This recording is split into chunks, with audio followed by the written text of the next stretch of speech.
Get to work. Go on. Hey everybody, Gears here, and I guess it's time for an update. This is Phase 5.09, I believe.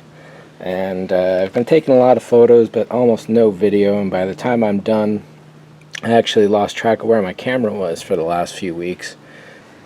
In video 508, I think I either had these guys placed or just glued down, probably just placed, I guess. And since then I've done several coats of paint. My typical process, the silvers, the rusts, the silvers, the rusts again, and so on, and building it up.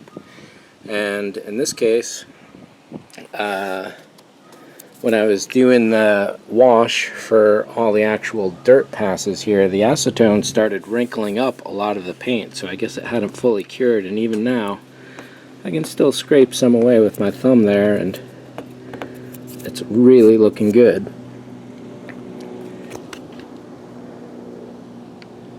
And there's a lot of it all over the place. I love the way this stuff in here looks. That's really ancient looking rusted metal to me.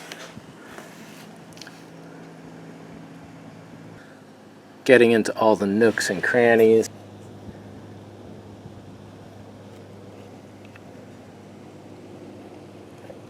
And just really beautiful. It's a little heavy in this area perhaps, but that is okay. Looking at these two blues, you wouldn't think they were the same color, but they are. And what I'll probably be doing is paneling at least all the blue, probably not any of this, because I'm going to be putting the wings on and making it more engine-like. The back here is going to be going to the same standards as that to make it more engine-like. The stripes will come off once the wings are on, because the stripes will go on there. At that point the yellow goes away because that's part of the wing design, and so on.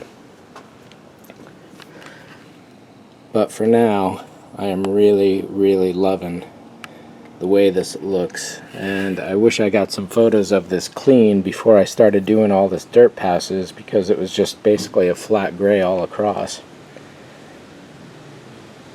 One of the tricks of my technique is that I never know what the result is going to look like. This could have come out very badly and I would have had to have redone it all again, which is okay in the grand scheme, because once I built all the paint up again and then stripped it all back down again, it would have added that much more history to it. However, in this case, I'm very happy with the way this is working out here.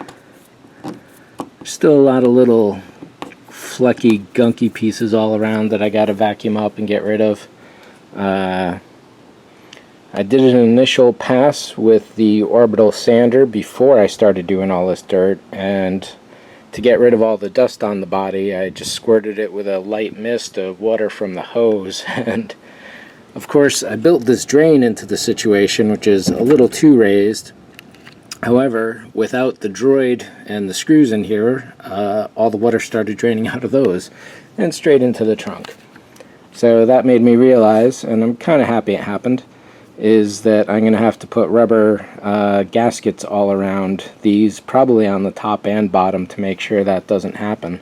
And I'm going to have to seal up all the edges at long last, and so on.